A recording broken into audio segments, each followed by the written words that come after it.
Next point from the solid state is electrical properties of solid. You know that solids are classified as conductors, insulators and semiconductors. The conductors, electrical properties of solids, in which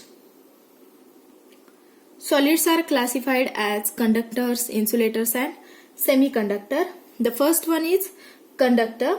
In this conductor, metal conducts electricity by movement of electron, while electrolytes conduct electricity by movement of ions.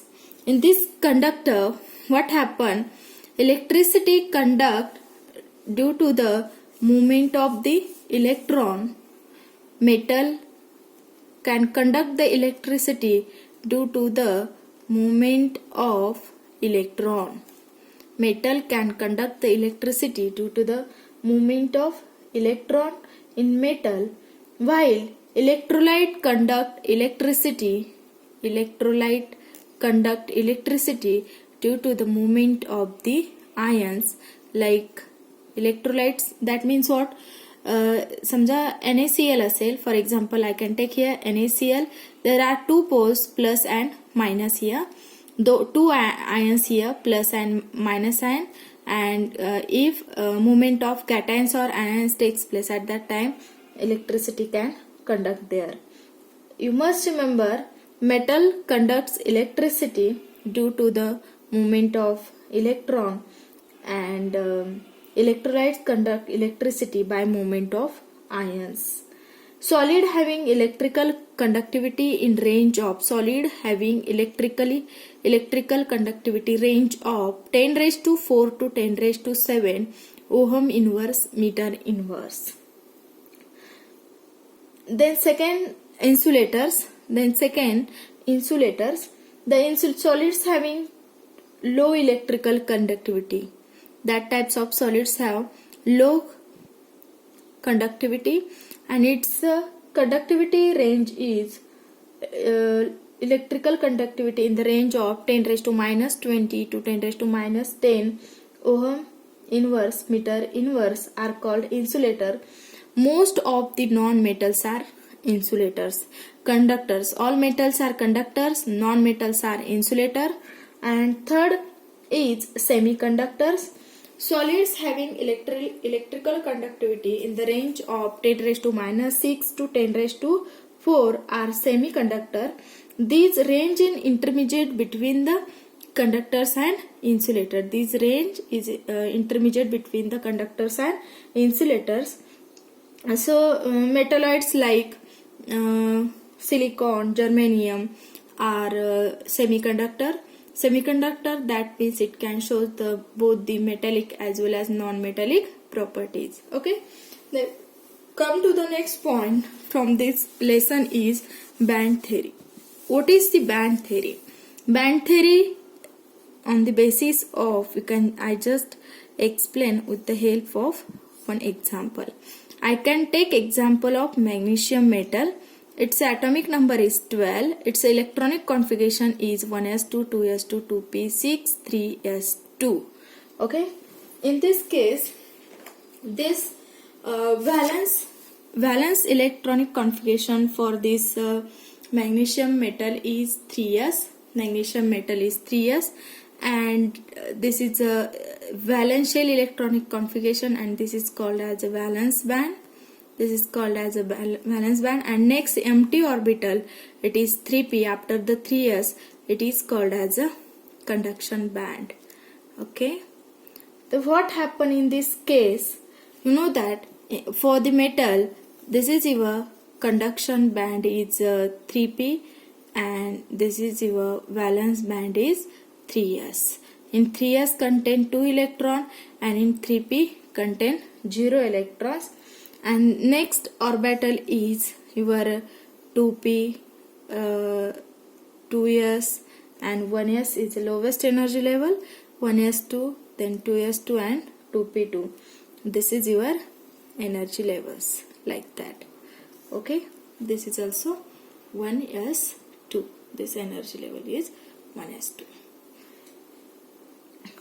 these all are magnesium metal strip. Here taken a magnesium metal strip, and in this this is the valence band and this is conduction band. This band is called as a valence band, and this is called as a conduction band. In case of this magnesium metal, the energy gap between the valence band and conduction band, there is no energy gap between this band. That's why this two electrons present in the valence band, it can easily promoted or excited in the conduction band without any energy. Okay, because in case of this metal, magnesium metal, there is no energy gap between valence band and conduction band. That's why electron can easily promoted in this conduction band. That means this is the good conductors of electricity. This is a good conductor of electricity. That means you can simply say that these metals, this is your metals, and this is good conductor of electricity. Then next, what is the semiconductor? In this semiconductor, there is a small energy difference between conduction band and valence band. There is a small energy difference between this conduction band and valence band. You can supply extra energy for the promotion of the electron. You can just heat it from the valence band to the conduction band. Your electron can excite there.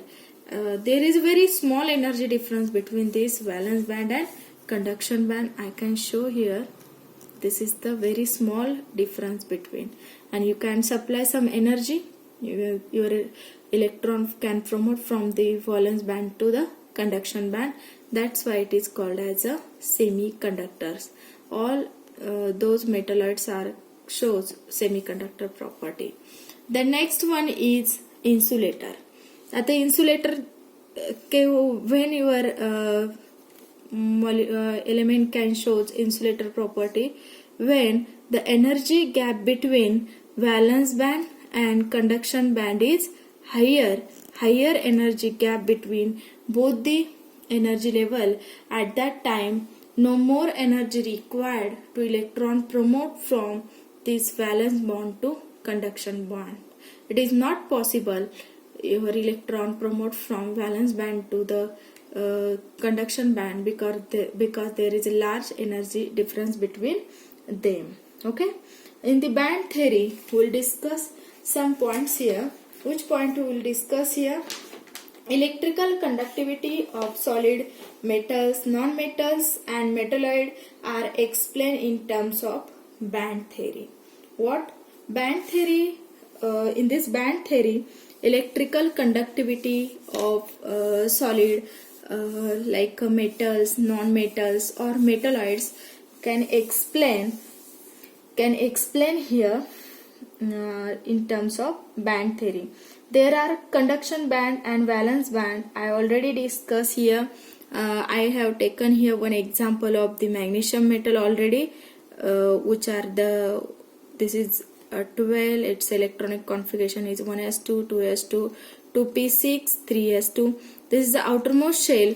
It is called as a valence shell, and it is your valence band here. And after the 3s empty orbital is 3p, it is called as a conduction band. I already explained. There are conduction band and valence band. Conduction band, you know that the energy of the conduction band is higher. You can see here the energy from this side to this side, energy goes on decreasing. So 3p is your conduction band, and energy of the conduction band is higher than that of the valence band. The energy of 3s orbital is lower than that of 3p, because 3p orbital has a higher energy than that of 3s. So you can simply say that the highest energy band containing electron is the conduction band. That means what? This is your you can simply see here In this valence band there is a 2 electron, but in conduction band there is no electron. It may be empty or it contains partially occupied electron. And in this conduction band, electrons are mobile or delocalized over the entire solid. They conduct electricity when electrical potential is applied. What happened from the valence band to conduction band? There is a in case of the metal, there is a no energy gap between the valence band and conduction band. That's why electron can promote from the this ground state to excited state. Here 2 electrons, so electron can excited easily in this conduction band. So conduction band may be partially occupied or vacant. In conduction band are mobile or and delocalized over the entire solid. Here electrons are mobile. here mobile form मध्ये electrons असतील किंवा electrons काय असतील entire solid मध्ये delocalise होतील. That's why they conduct electricity when electrical potential is applied. When you can applied the electrical potential at that time your electron excite from ground state to excited state. That means your electron promote from valence band to conduction band. There is no large energy gap there. There is no energy gap here. That's why they conduct electricity when electrical potential is applied, because electron can promote in this conduction band. Valence band having the lower energy than conduction band. The electron in valence band are not free to move because they are tightly bound to the respective nuclei. What I am saying, जसं conduction band मधले जे electrons असतात ते mobile आणि delocalise over the solid crystal lattice, म्हणजे हे conduction band मधले electron हे डिलोकलाइज फॉर्म मध्ये असतात. पण व्हॅलन्स बँड मधले इलेक्ट्रॉन हे फ्री नसतात, ते टाइटली बाउंड असतात त्या रिस्पेक्टिव्ह न्यूक्लियला. ओके, म्हणजे हे कम्प्लिटली टाईट असतील, बाउंड असतील, परंतु त्यामुळे ते कंडक्शन दाखवत नाही. But in this case what happen, you can some provided electrical potential. At that time your electron can promote from this valence to conduction band, and in the conduction band your electrons is freely move there. Okay, you must remember.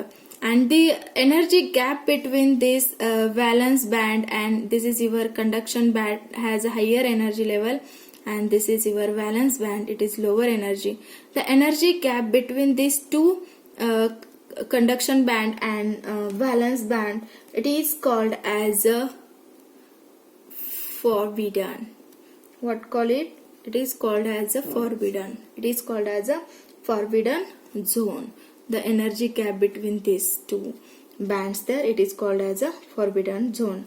The metals, in case of metals, there is a large number of electrons present in conduction band.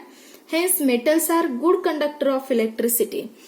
In case of the metal, there is a large electron present in the metals because in the conduction band. In case of metal, there is a large electrons present in a conduction bands. That's why metals are good conductor of electricity, because the energy gap between valence band and conduction band is negligible. That's why electron from the valence band, it can easily excited or promoted to the conduction band. That's why in case of the metal, maximum number of electrons present in a conduction band. That's why it can show metals are good conductor of electricity. At higher temperature, metal cations undergo increasing vibrational motion about their lattice site. What happen? You can in case of the metal, you can just increase the temperature of the metal cations and undergo increase vibrational motion. जर तुम्ही temperature वाढवलं तर काय होणार आहे, ह्यांचं vibrational motion काय होणार आहे, इन्क्रीज होणार आहे त्याच्या लॅटिक्स साइटला, आणि कंडक्टिव्हिटी ऑफ द मेटल काय होणार आहे, डिक्रीज होणार आहे. Because the flow of electron is interpreted by increased vibrational motion. What happen in case of the metal? When you must remember, in case of the metal, as the temperature increases, conductivity of the metal decreases. It is very important point as a temperature of crystal solid increases conductivity decreases.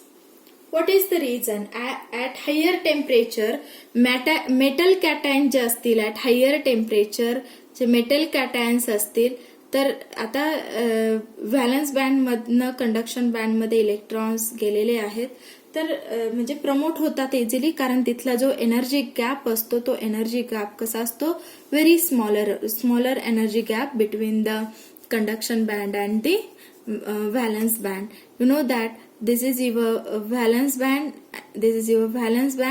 and this is your simply conduction band. Okay, what happened when you can increase the temperature or at high temperature metal cations undergo vibrate. Your metal cations undergo vibrate about their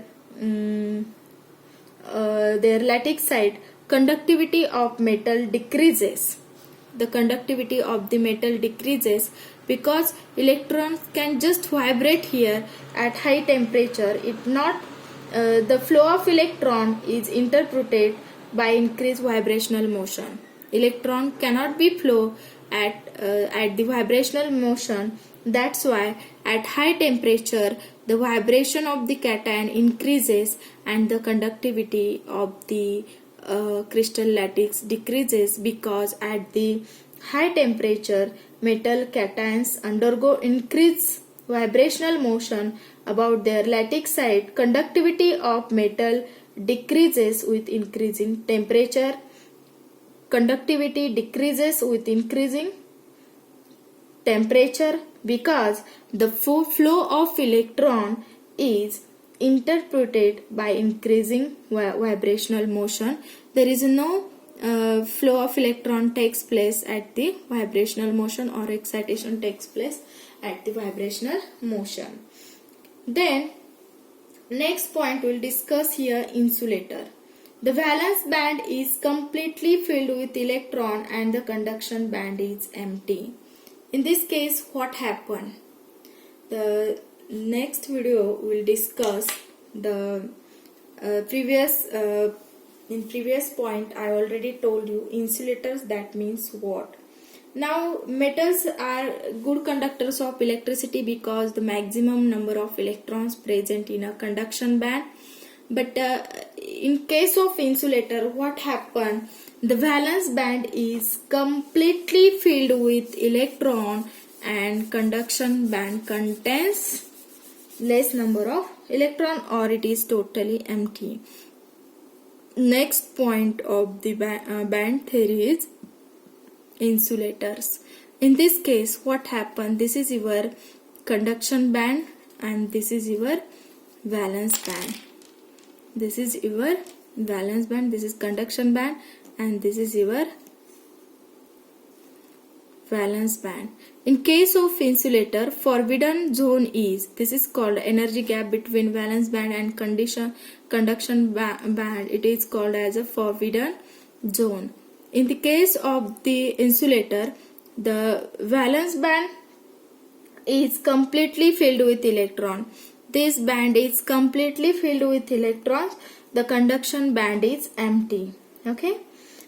Thermal energy is insufficient to promote the electron from this valence band to the conduction band because there is a large energy difference between the valence band and conduction band.